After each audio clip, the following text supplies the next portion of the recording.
Chapter 15. Moses' Song of Deliverance. Then Moses and the children of Israel sang this song to Yahweh, and said, I will sing to Yahweh, for he has triumphed gloriously. The horse and his rider he has thrown into the sea. Yahweh is my strength and song. He has become my salvation. This is my God, and I will praise him, my father's God, and I will exalt him. Yahweh is a man of war. Yahweh is his name. He has cast Pharaoh's chariots and his army into the sea. His chosen captains are sunk in the Red Sea. The deeps cover them. They went down into the depths like a stone. Your right hand, Yahweh, is glorious in power.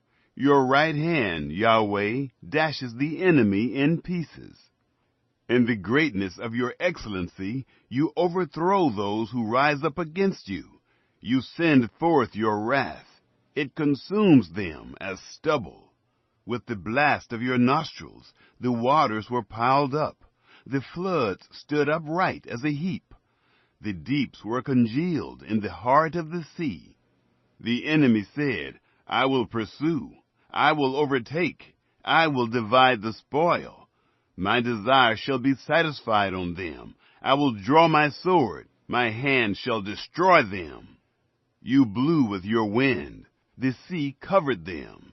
They sank like lead in the mighty waters. Who is like you, Yahweh, among the gods?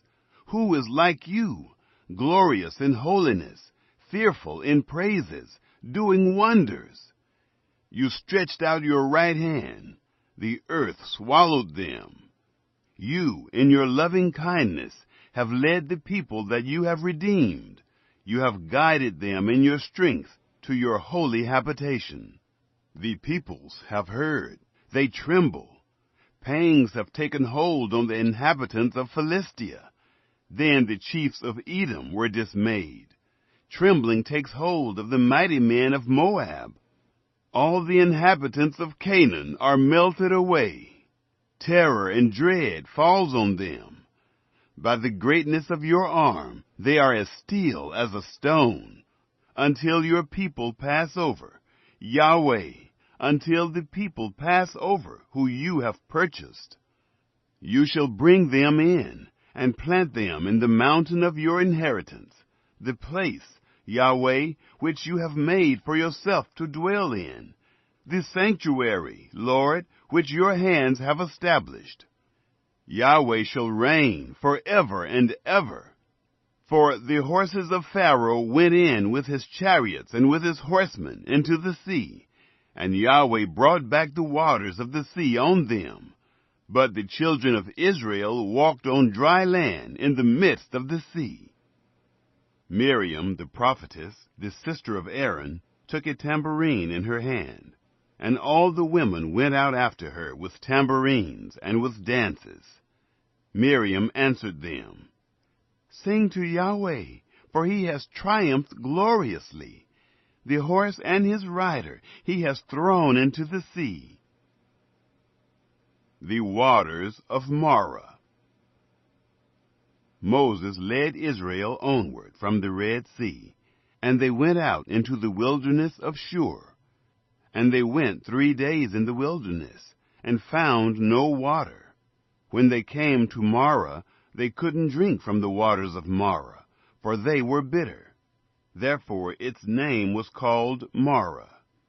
The people murmured against Moses, saying, What shall we drink? Then he cried to Yahweh. Yahweh showed him a tree, and he threw it into the waters, and the waters were made sweet. There he made a statute and an ordinance for them, and there he tested them. And he said, If you will diligently listen to the voice of Yahweh your God, and will do that which is right in his eyes, and will pay attention to his commandments, and keep all his statutes, I will put none of the diseases on you, which I have put on the Egyptians, for I am Yahweh who heals you. They came to Elim, where there were 12 springs of water, and 70 palm trees, and they encamped there by the waters.